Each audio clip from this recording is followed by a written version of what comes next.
Selamat pagi, selamat malam, selamat siang untuk kalian semua. Hari ini saya akan memberitahu kalian apa aja sih ya ancaman dari serangan cyber atau cyber attack.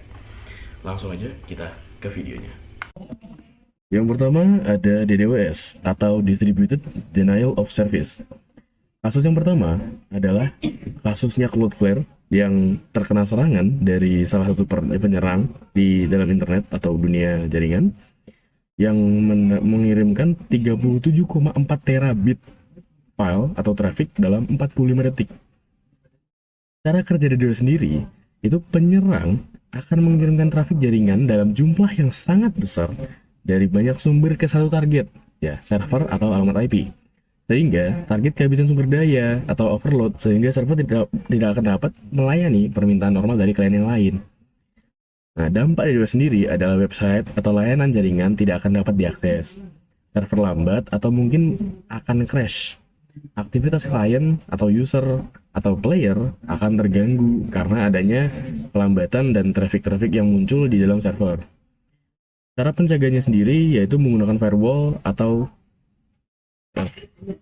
firewall dan mitigasi DDoS. Yang kedua adalah pembatasan traffic atau traffic limiting. Yang ketiga, kerjasama dengan penyedia layanan internet. Ini bisa dilakukan dari perusahaannya ya. Yang kedua ada phishing atau penipuan untuk mencuri data pengguna. Ya.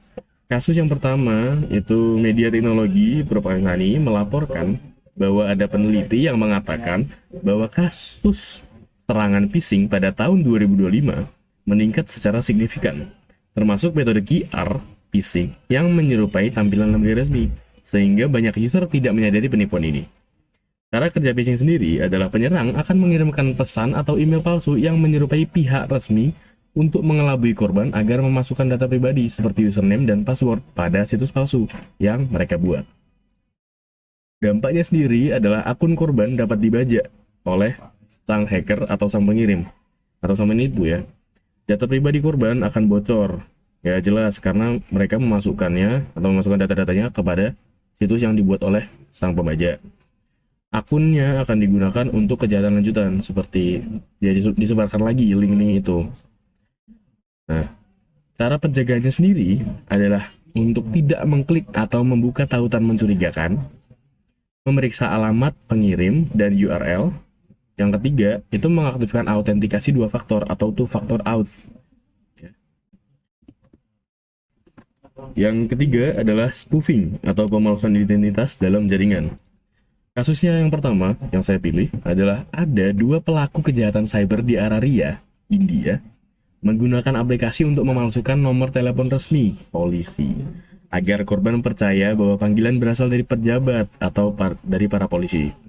Mereka lalu menggunakan pemerasan dan berhasil mengambil uang dari korban. Namun, polisi berhasil menangkap kedua pelaku dan menyita perangkat serta SIM cloning yang digunakan untuk aksi tersebut. Nah, cara kerja spoofing sendiri adalah penyerang akan memalsukan identitas digital seperti alamat IP, email, atau DNS mereka agar terlihat seolah-olah mereka berasal dari sumber yang terpercaya, sehingga korban atau sistem percaya dan memberikan akses atau data. Dampak spoofing sendiri adalah pengancaman dan pemerasan agar korban memberi uang. Korban tertipu oleh DNS palsu yang sudah dibuat atau dikatakan oleh sang penipu. Ya, dan yang terakhir adalah digunakan sebagai awal-awal serangan lanjutan seperti phishing atau MITM or MTM. Ya.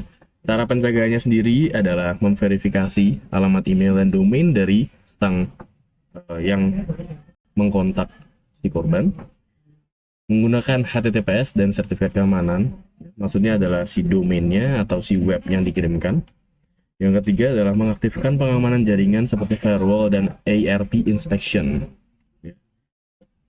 Itu saja, jadi terima kasih. Itu adalah 3 potensi serangan cyber yang dapat menyerang kalian atau ya semua orang. Jadi saya harap kalian berhati-hati dan terima kasih.